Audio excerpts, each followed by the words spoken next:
50번 이하 이런 식으로 물어보겠습니다.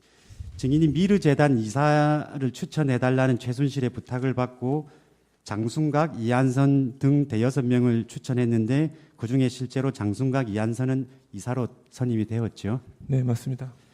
증인이 최순실이 그 미르재단 사무총장을 추천해달라고 해서 이성한을 추천하였고 결국 이성한이 사무총장이 되었죠. 네. 그다음에 최순실이 재단 이사장도 추천해달라고 했는데 뭐 중간에 이제 추천을 잘 몰라서 안 하다가 최순실이 이어령, 김영수 이름을 거론하면서 증인이 알고 있는 김영수를 추천했고 결과적으로 김영수도 이사장으로 되었죠. 네, 됐습니다. 최순실은 항상 증인에게 대통령의 뜻을 54번입니다. 최순실은 항상 증인에게 대통령의 뜻을 얘기하면서 미르재단이 대통령의 의지로 만들어진다고 하였고 당시 증인은 최순실이 대통령을 위해서 일하는 사람이라고 생각을 하였기 때문에 당연히 최순실에게 재단 이사장 등을 선임할 권한이 있을 것이라고 생각을 했죠. 네, 그렇습니다. 55번 생략하겠습니다. 최순실이 미르재단 운영에 관여하면서 예컨대 김홍탁에게는 브랜드 부분을 맡기기도 하고 이한선에게는 재단 사업 운영을 맡기기도 하고 김성현에게는 마치 최순실의 비서와 같은 일을 하면서 재단 전반의 일을 보게 했죠. 네, 그렇습니다. 57번 묻겠습니다. 미르재단 사업 총괄을 담당하던 이한선은 검찰이나 지난번 관련 사건 법정에서 실제로 최순실이 미르재단의 운영이나 정책과 관련하여 큰 방향을 잡아주는 등 주도적인 태도를 보였기 때문에 미르재단의 회장이라고 생각했다고 진술 및 증언하였는데 증인도 같은 생각인가요? 네, 뭐 큰 결정뿐 아니라 어쨌든 최순실 씨 허락 없이는 재단에서 아무것도 할 수가 없었습니다. 58번, 59번 생략하고 60번도 생략하겠습니다. 61번 생략하고 62번 생략하고 63, 64, 65도 아까 다 나왔기 때문에 생략하겠습니다. 66번은 물어보겠습니다. 증인은 미르재단이 설립되기 직전에 최순실과 김성현이 테스타로사 커피숍에서 회의를 할 때 재단의 기본 자산과 운영 자산을 몇 대 몇으로 한다 이런 얘기를 하는 것을 옆에서 들었고 그 내용에 대해서 김성현이 메모하는 것을 본 적이 있죠. 네, 그렇습니다. 혹시 구체적으로 몇 대 몇 가지는 기억이 나나요? 잘 모르겠고요. 제가 사실은 그 기본 자산 뭐 이런 말을 잘 몰라서 제가 이제 그런 회계나 이런 쪽에 너무 좀 무지하다 보니까 그냥 사실 얘기만 듣고 있었습니다. 근데 나중에 뭐 이제 조사 받으면서 이제 하나씩 이제 생각해 보다 보니 그런 얘기가 분명히 나왔었고 뭐 정관 무슨 재단 정관에 대해서 뭐 수정할 부분들 뭐 이런 얘기도 나왔었고 그렇습니다. 네. 포레카 인수 관련돼서는 다 생략을 하고 하나만 좀 여쭤보도록 하겠습니다. 네. 그 포레카 이제 인수 관련된 과정에서 네.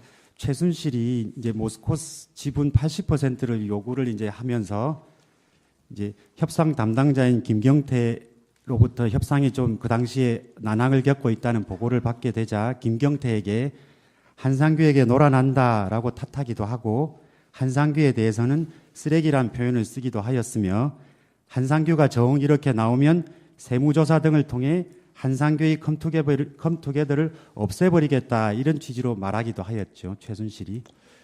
네, 그 김경태 씨가 협상을 하면서 저한테 사실은 이제 반대로 한상규 대표에 대해서 같이 꼭 일했으면 좋겠다라고 저한테 얘기를 했습니다. 그래서 저도 업계에 제가 존경했던 선배셨고, 그래서 이제 최순실 씨한테 제가 이제 한상규 씨하고 조금 이렇게 해서 같이 가는 게 좋을 것 같습니다라고 보고를 드렸습니다. 근데 드렸더니 최순실 씨는 이미 포레카와 그 협상 관련해서 너무나 잘 알고 있었습니다. 제가 얘기 드리기 전에. 그래서 어떻게 알고 있나 싶었는데 이제 그 포레카 대표, 그 김영수 대표와 보니까 굉장히 가까운 관계였더라고요. 그래서 얘기를 다 들어서 알고 있었고 그러면서 저한테 당신이 잘못 알고 있다. 한성규라는 사람 그런 사람 아니다. 라고 해서 이제 그런 좀 험한 얘기들을 특히 이제 처음에는 그렇게 얘기하다가 나중에 김경태 씨가 뭐 얘기했던 부분이 한상규 대표한테 이제 녹취가 됐다라고 얘기를 듣고 와서는 굉장히 좀 심하게 얘기를 했었습니다. 근데 그거를 제가 지금 뭐 재판을 받고 있는 부분인데요. 이제 그거를 뭐 최순실 씨가 그걸 갖고 가서 전해라라고 한 적은 없고 본인이 흥분해서 이제 화가 나서 했던 얘기였고 이제 그 얘기가 좀 이렇게 와전이 되면서 지금의 문제가 됐습니다. 네. 그러면 뭐 가서 전해라 부분은 형사 사건과 관련되어 있지만 그런 말을 한 거는 증인들이 네, 눈앞에서 맞습니다. 한 거는 네, 사실이죠. 예. 그 포레카 관련되어서는 다 나머지는 생략하도록 하겠습니다. 플레이그라운드와 관련되어서는 그 83번까지는 아까 얘기도 조금 나와서 생략하고 84번을 한번 여쭤보겠습니다. 그 플레이그라운드 이사 김성현은 미르재단의 사무부총장 지위도 함께 가지고 있으면서 최순실의 지시에 따라서 미르재단의 업무도 사실상 함께 보았죠. 네, 그렇습니다. 그 김성현 이한선은 검찰에서 2016년 1월 초순경에 서울 강남구 논현동 소재 5층 건물의 2층에 위치한 최순실의 사무실에서 자신들과 증인도 있었고 최순실, 김홍탁, 전병성 등이 함께 모여서 회의를 한 적이 있는데 최순실은 그 자리에서 참석자들에게 미르재단의 일에 플레이그라운드가 많이 관여하고 있으니 플레이그라운드가 담당하는 일을 사업화해서 사업을 제대로 할 수 있게 해주라 이런 취지로 지시했다고 하는데 맞나요? 네, 맞습니다. 그럼 최순실이 이와 같이 말을 한 취지는 미르재단에서 플레이그라운드의 용역 사업을 많이 발주해 주라 이렇게 해석할 수 있나요? 어떻게 들었나요? 그렇게도 생각할 수 있을 것 같습니다. 플레이그라운드에서 하는 일들이 저는 이제 처음에는 광고 대행사로 사실은 얘기를 해서 투자를 받으려고 했는데 최순실 씨는 지속적으로 그렇게 해서는 안 된다라고 이제 조직도까지 본인이 다 그림을 그려서 무슨 그 당시 제 기억으로는 무슨 대외 협력 이런 부서가 막 그 광고 대행사에 생겨난 겁니다. 그래서 이제 그거를 김성현 씨가 운영을 하는데 이제 그런 부분들이 이제 최순실 씨가 이제 아이템을 이제 가져옵니다. 이제 그게 아이템이 보면 다 그 페랑드 미르를 미르 재단이 하고 있으면 플레이그라운드가 한식 브랜드 사업들을 연관져서 하고 이렇게 사업 연계를 시키는 거를 계속 기획을 플레이그라운드 팀들한테 시켰습니다. 그럼 87번부터 89번까지는 묶어서 한 번 물어보도록 하겠습니다. 그럼 그 이후에 2016년 1월경 미르재단과 플레이그라운드가 그 계약 기간을 2년으로 하는 총괄 파트너 사업 계약을 체결하고 그에 연이어서 2016년 2월부터 3월까지 7건의 영국 용역 계약을 체결했는데 체결한 사실은 알고 있나요? 같이 일을 한다고는 알고 있는데 어떤 구체적으로 구체적으로는 제가 그 플레이그라운드에서 운영되고 있는 일들을 제가 보고받지 못해서 얘기 듣지 못해서. 예. 그러면 그 90번과 91번을 함께 물어보도록 하겠습니다. 증인은 이제 플레이그라운드를 생각할 때 이제 광고 대행사, 세계적인 광고 대행사로 키워볼 생각을 하셨다고 진술을 하셨는데 네. 지금 최순실 씨는 이제 미르 재단의 일도 좀 하려고 하고 이런 여러 정황들을 봤을 때 최순실 씨는 플레이그라운드를 단순한 광고 대행소로만 키우는 것이 목적이 아니라 미르 재단이 추진하는 여러 사업의 용역을 대행하거나 이를 기획하는 역할도 함께 구상했던 것으로 생각되지요. 네, 만약에 이번에 이런 사건이 만약에 안 터져서 한 2, 3년 더 이 사건이 갔다고 하면 분명히 플레이그라운드 현재로서는 사실은 진행됐던 게 없던 걸로 저는 알고 있었는데 아마 그 최순실 씨가 생각하는 몇 가지 사업들이 있습니다. 아마 그 사업들을 분명히 진행을 했었을 거로 저는 생각됩니다. 92번부터 94번까지는 묶어서 물어보도록 하겠습니다. 증인은 KT에 네. 지금 플레이그라운드가 광고 대행사로 선정해 달라고 이렇게 최순실을 통해서 부탁을 했다는 것은 알고 있죠. 네, 알고 있습니다. 그때 혹시 그 KT가 플레이그라운드를 광고 대행사로 선정할 때 내부 기준도 변경했다고 하는데 그건 들은 적이 있나요? 아니요, 저는 그 얘기는 못 들었습니다. 그렇습니까? 플레이그라운드가 현대자동차 그룹의 또 광고 대행사로 선정될 때 또 최순실 씨를 통해서 부탁을 했다는 얘기도 알고 있죠. 아니요, 그 KT는 제가 이동수 전무한테 얘기를 들어서 알고 있지만 플레이그라운드가 다른 광고주의 일들을 했던 거는 어떤 일을 했었는지 저는 단 한 건도 제가 얘기를 들은 적이 없었습니다.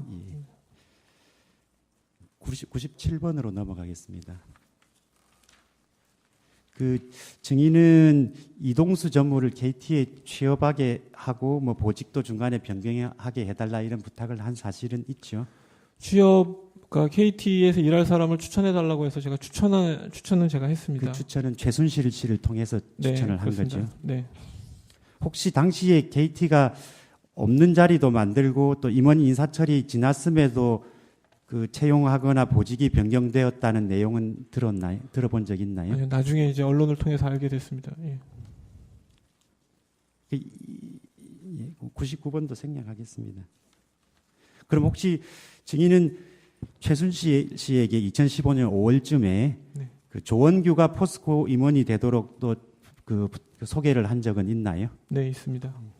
그리고 실제로 조원규가 포스코 철강 솔루션 마케팅실 전무로 입사했던 사실도 알고 있고요. 네, 알고 있습니다. 102번도 생략하겠습니다. 103번은 한번 물어보겠습니다. 그럼 증인이 이제 뭐 이동수나 조원규 뭐 이런 사람들을 KT나 포스코에 입사할 수 있게 이제 부탁하거나 아니면 신청해보라고 소개를 했던 과정에서 네. 플레이그라운드가 광고 수지에 유리할 수 있다는 생각은 해보신 적은 있으시죠? 그 조원규 씨는 광고 쪽하고는 관련이 없는 쪽으로 그럼 이동수 가셨었고요. 그 이동수 씨는 뭐 KT로 가게 되면 아무래도 뭐 그런 기대를 안 한다는 건 거짓말이고요. 당연히 기대를 그럼 했었습니다. 증인은 검찰에서 최순실 씨는 그런 생각이 더 강했던 걸로 알고 있다라고 진술했는데 맞나요? 그렇죠. 어쨌든 그 뭐 최순실 씨가 뭐 나중에 보면 KT의 이동수 씨 외에도 또 다른 그 신혜성 씨도 입사시키고 했던 거는 처음에 이동수 씨 추천을 저한테 얘기를 했을 때 이제 KT라는 기업을 얘기를 하면서 뭐 KT라는 기업에 대해서 어디선가 얘기를 많이 듣고 와서 얘기를 했습니다. 그래서 거기가 뭐 이익도 많이 나고 뭐 한데 뭐 국가를 위해서 일하지도 않고 뭐 이런 얘기를 하면서 거기 KT를 좀 들어가서 좀 누가 좀 잘 아는 사람이 좀 들어가서 볼 수 있는 사람이 없겠느냐라고 해서 제가 아는 쪽은 광고나 마케팅밖에 없다라고 얘기를 했더니 그러면 그쪽 사람을 한번 좀 추천해 달라라고 해서 그때 마침 뉴욕문화원장으로 제가 추천을 했다가 그 탈락이 됐던 그 이동수 씨 얘기를 했더니 굉장히 그때 프로필을 알고 있어서 굉장히 좋아하면서 달라고 해서 추천을 했습니다. 네. 104번부터 108번 중에서는 104번만 간단하게 물어보겠습니다. 증인은 문체부에서 이제 체육 전문가들 동원해서 약 2년 동안 약 2억 원을 들여서 국민 체조를 대체할 코리아 체조를 개발했는데 코리아 체조 발표 약 1개월 전인 2014년 11월경 결과적으로 코리아 체조를 밀어내고 들품 체조가 이 자리를 대체했다는 것은 혹시 들어서 알고 있으신가요? 예, 나중에 언론을 통해서 알고 있습니다. 근데 당시에는 실제 그런 체조가 개발되고 있었다 뭐 이런 얘기는 전혀 좀 몰랐고요. 당연히 그냥 최순실 씨가 사실은 절대 그렇게 얘기를 하지 않았었거든요. 그냥 굉장히 가볍고 그리고 이제 나중에 전국 스포츠 센터에서 프로그램을 만들어서 이렇게 할 거다 뭐 이런 계획을 얘기했었기 때문에 저는 정말로 처음에 그거를 사람을 소개시켜서 도와줬을 때는 그렇게만 생각을 했었습니다. 근데 나중에 그게 갑자기 대통령께서 문화의 날 행사로 참석하신다고 해서 이제 일을 하던 사람들이 갑자기 이제 발등에 불이 떨어진 거죠. 이제 그러면서 이제 막 이제 그렇게 변화가 됐습니다. 예, 그럼 109번도 같은 취지로 생각하고 생략하도록 하겠습니다. 110번부터 112번 중에는 그 CJ 생략하도록 없습니다. 생략하도록 하겠습니다. 예. 113번 이하 몇 가지만 좀 물어보도록 하겠습니다. 그 증인은 고영태의 소개로 최순실을 알게 된 이후부터 최순실은 증인에게 차명폰을 만들어서 그 차명폰으로만 통화하자고 제의를 했죠. 네, 그렇습니다. 실제로 차명폰을 만들었죠. 네, 그 최순실 씨하고 같이 일을 하는 사람들, 그때 제가 소개했던 그 사람들은 최순실 씨가 이제 다 차명폰을 준비하라고 해서 제가 이제 저희 회사 조감독으로 폰을 제가 이제 그렇게 이용을 했습니다. 114번. 증인은 이제 이 사건이 언론에 막 폭로된 이후에 중국에 이제 머물던 시기인 2016년 10월경 플레이그라운드 이사이자 미르재단 사무부총장이던 김성현과 통화를 했었다고 아까 증언했는데 네, 통화 당시 김성현은 증인에게 형이 안고 가야 돼. 형이 십자가를 매야 해. 라고 하면서 증인이 책임을 전부 져야 한다고 말하였고 최순실이 그 김성현 자신에게 가볍게 가야 한다라고 말했다고 하였죠. 네, 십자가란 표현은 안 했었고요. 그냥 형이 어느 정도 안고 가야 돼. 그래서 그게 누가 얘기냐 했더니 그 최순실 씨 그 문제를 지금 안에서 몇 사람들과 조정을 좀 하고 있다. 근데 그게 누군지는 얘기를 안 해줬었고, 그래서 저보고 좀 안고 가라. 그리고 본인 이제 김성현 씨는 그 최순실 씨가 당신은 가볍게 나가야 된다라고 얘기를 했다고 그렇게 전해 들었습니다. 예, 증인은 김성현으로부터 위와 같은 말을 듣자 최순실 측에서 구체적으로 증인에게 어떤 위해를 가한 것은 아니지만 평소 최순실이 대통령에 버금가는 힘을 가지고 있다는 사실을 잘 알고 있었기 때문에 최순실이 예를 들면 뭐 국정원을 시켜 중국에 혼자 있는 증인을 어떻게 할 수도 있겠다 이런저런 생각 때문에 2016년 10월 10일 증인의 사촌 동생이 있는 일본으로 가게 된 거죠. 네, 그 기존에 그 예전에 고영태 씨 이야기들이 좀 생각이 났고요. 고영태 씨가 최순실 씨가 굉장히 무서운 사람이라고 얘기를 했던 게 좀 생각이 났습니다. 이제 갑자기 이제 그런 생각이 나고 또 이제 친했던 후배가 전화 와서 저보고 좀 상당 부분을 안고 가라는 얘기도 하고 그거를 제가 뭐 저는 그때 이제 전화 통화를 그랬거든요. 제가 나는 검찰 들어가면 다 얘기할 거다. 이거 뭐 대한민국 국민들 다 알고 있는 상황에서 이걸 뭐 어떻게 감추냐라는 얘기를 했더니 이제 그런 부분들을 제가 전화로 내뱉었던 것들이 갑자기 이제 걱정이 됐습니다. 제가 다 얘기를 하겠다라고 했던 부분들이 그래서 중국에서 굉장히 심적으로 좀 힘들어서 그리고 이제 언론에서도 이제 호텔을 이제 앞으로 오고 해서 그럼 잠깐 좀 일본으로 좀 피했다가 다시 들어오자라고 생각을 했었습니다. 증인이 일본에 있는 동안에도 김성현과 통화를 했는데 그때 김성현은 증인에게 최순실의 연락처와 통화 시간을 알려주면서 전화해보라고 한 적이 있죠. 네, 있습니다. 그래서 증인은 김성현이 알려준 전화번호와 그 시간 밤 11시쯤이라고 하셨는데 그 시간에 최순실에게 전화하였는데 최순실은 증인에게 의외로 여유 있는 목소리로 아이고 차 감독 고생이 많아요. 몸은 괜찮아요. 라고 안부를 묻고는 이거 나라가 다 뒤집어졌어요. 이성한 미르 사무총장 때문에 모든 일이 벌어졌다는 식으로 말하면서 은근히 증인이 이성한을 소개한 책임을 지라는 취지로 말한 적도 있죠. 네. 당시 이성한 씨는 최순실 씨 이 사태가 2016년 7월 말경 언론에 처음 폭로가 되었는데 그 폭로의 배경으로 이성한이 있었다고 의심이 되는 상황이었죠. 네네. 증인 역시 평소 최순실이 대통령에 버금가는 권력을 가진 것으로 알고 있었기 때문에 최순실이 시키는 대로 해야 되는 것이 아닌가 한때 생각은 한 적이 있죠. 네, 그렇습니다. 미르재단 초대 이사장 김영수는 검찰에서 사실은 자신이 이사장으로 선임되는 과정에서 경경련으로부터 연락받은 사실이 없었지만 이 사건이 언론에 보도된 이후 증인이나 안종범 수석으로부터 연락이 와서 언론 인터뷰 요청 등 본건에 대해서 물으면 정경련의 추천으로 미르재단의 이사장이 된 것이고 자신이 추천한 재단 이사장 2-3명이 선임된 것이라고 말하라는 취지로 요청을 받았다는데 그런 사실은 있죠. 예, 그 최순실 씨가 이제 그 언론 굉장히 최순실 씨가 이제 언론에 민감해서 이제 그런 얘기 나오면 이제 지침들을 쭉 줍니다. 이거 빨리 이렇게 사태 수습을 하라고. 제가 추천했던 사람들은 저보고 이제 책임을 지라고. 그리고 이제 제가 이제 그 이성한 총장이 문제를 제기를 하면서 제가 이성한 총장을 몇 번 만났는데 사실 뭐 저는 또 듣고 보니 이성한 총장 말이 또 일리도 있었거든요. 근데 이제 그 부분에 대해서 어쨌든 제가 추천했던 사람이니까 저보고 이제 책임을 지라고 얘기를 해서 제가 이제 김영수 이사장하고 그 장순각 이사 그리고 이성한 총장한테는 제가 그렇게 얘기를 했었습니다. 이상입니다.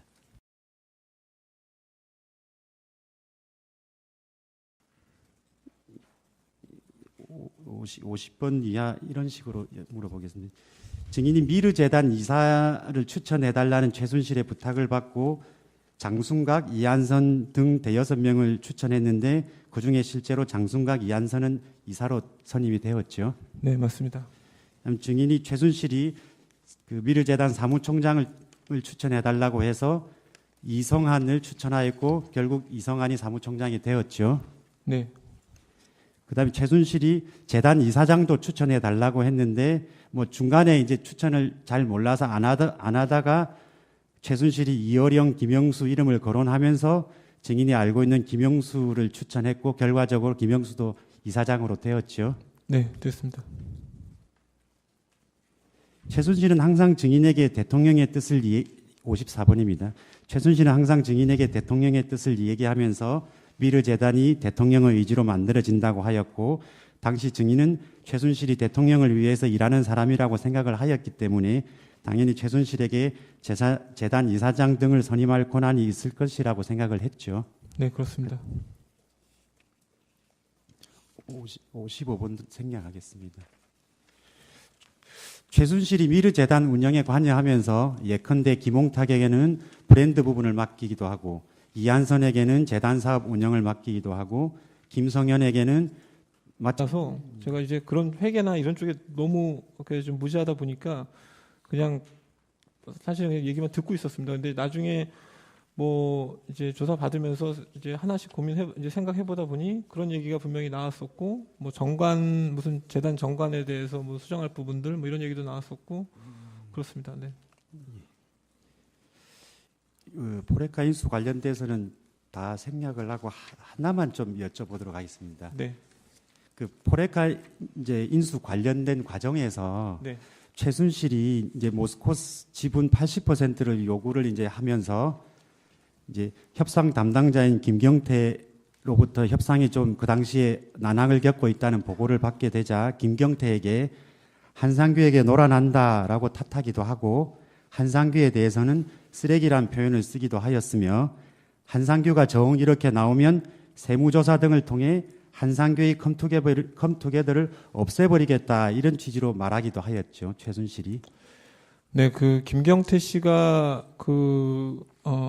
협상을 하면서 저한테 사실은 이제 반대로 한상규 대표에 대해서 같이 꼭 일했으면 좋겠다라고 저한테 얘기를 했습니다. 그래서 저도 업계에 제가 존경했던 선배셨고, 그래서 이제 최순실 씨한테 제가 이제 한상규 씨하고 조금 이렇게 해서 같이 가는 게 좋을 것 같습니다라고 보고를 드렸습니다. 근데 드렸더니 최순실 씨는 이미 포레카와 그 협상 관련해서 너무나 이한선은 검찰에서 2016년 1월 초순경에 서울 강남구 논현동 소재 5층 건물의 2층에 위치한 최순실의 사무실에서 자신들과 증인도 있었고 최순실, 김홍탁, 전병성 등이 함께 모여서 회의를 한 적이 있는데 최순실은 그 자리에서 참석자들에게 미르재단의 일에 플레이그라운드가 많이 관여하고 있으니 플레이그라운드가 담당하는 일을 사업화해서 사업을 제대로 할 수 있게 해주라 이런 취지로 지시했다고 하는데 맞나요? 네, 맞습니다.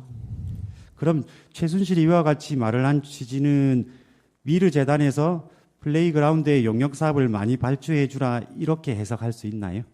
어떻게 들었나요? 그렇게도 생각할 수 있을 것 같습니다. 플레이그라운드에서 하는 일들이 저는 이제 처음에는 광고 대행사로 사실은 얘기를 해서 투자를 받으려고 했는데 최순실 씨는 지속적으로 그렇게 해서는 안 된다라고 이제 조직도까지 본인이 다 그림을 그려서 무슨 그 당시 제 기억으로는 무슨 대외 협력 이런 부서가 막 그 광고 대행사에 생겨난 겁니다. 그래서 이제 그거를 김성현 씨가 운영을 하는데 이제 그런 부분들이 이제 최순실 씨가 이제 아이템을 이제 가져옵니다. 이제 그게 아이템이 보면 다 그 페랑드 미르 재단이 하고 있으면 플레이그라운드가 최순실의 비서와 같은 일을 하면서 재단 전반의 일을 보게 했죠. 네, 그렇습니다. 57번 묻겠습니다. 미르재단 그러니까 사업 총괄을 담당하던 이한선은 검찰이나 지난번 관련 사건 법정에서 실제로 최순실이 미르재단의 운영이나 정책과 관련하여 큰 방향을 잡아주는 등 주도적인 태도를 보였기 때문에 미르재단의 회장이라고 생각했다고 진술 및 증언하였는데 증인도 같은 생각인가요? 네, 뭐 큰 결정뿐 아니라 어쨌든 최순실 씨 허락 없이는 재단에서 아무것도 할 수가 없었습니다. 58번, 59번 생략하고 60번도 생략하겠습니다. 61번 생략하고 62번 생략하고 63, 64, 65도 아까 다 나왔기 때문에 생략하겠습니다. 66번은 물어보겠습니다. 증인은 미르재단이 설립되기 직전에 최순실과 김성현이 테스타로사 커피숍에서 회의를 할 때 재단의 기본 자산과 운영 자산을 몇 대 몇으로 한다 이런 얘기를 하는 것을 옆에서 들었고 그 내용에 대해서 김성현이 메모하는 것을 본 적이 있죠. 네, 그렇습니다. 혹시 구체적으로 몇 대 몇까지는 기억이 나나요? 그건 잘 모르겠고요. 제가 사실은 그 기본 자산 뭐 이런 말을 잘 잘 알고 있었습니다. 제가 얘기 드리기 전에. 그래서 어떻게 알고 있나 싶었는데 이제 그 포레카 대표, 그 김영수 대표와 보니까 굉장히 가까운 관계였더라고요. 그래서 얘기를 다 들어서 알고 있었고 그러면서 저한테 당신이 잘못 알고 있다. 한성규라는 사람 그런 사람 아니다라고 해서 이제 그런 좀 험한 얘기들을 특히 이제 처음에는 그렇게 얘기하다가 나중에 김경태 씨가 뭐 얘기했던 부분이 한상규 대표한테 이제 녹취가 됐다라고 얘기를 듣고 와서는 굉장히 좀 심하게 얘기를 했었습니다. 근데 그거를 제가 지금 뭐 재판을 받고 있는 부분인데요. 이제 그거를 뭐 최순실 씨가 그걸 갖고 가서 전해라라고 한 적은 없고 본인이 흥분해서 이제 화가 나서 했던 얘기였고 이제 그 얘기가 좀 이렇게 와전이 되면서 지금의 문제가 됐습니다. 네. 그러면 뭐 가서 전해라 부분은 형사 사건과 관련되어 있지만 그런 말을 한 거는 증인들이 네, 눈 앞에서 맞습니다. 한 거는 네, 사실이죠. 예. 그 포레카 관련되어서는 다 나머지는 생략하도록 하겠습니다. 플레이그라운드와 관련되어서는 그 83번까지는 아까 얘기도 조금 나와서 생략하고 84번을 한번 여쭤보겠습니다. 그 플레이그라운드 이사 김성현은 미르재단의 사무부총장 지위도 함께 가지고 있으면서 최순실의 지시에 따라서 미르재단의 업무도 사실상 함께 보았죠. 네, 그렇습니다. 그 김성현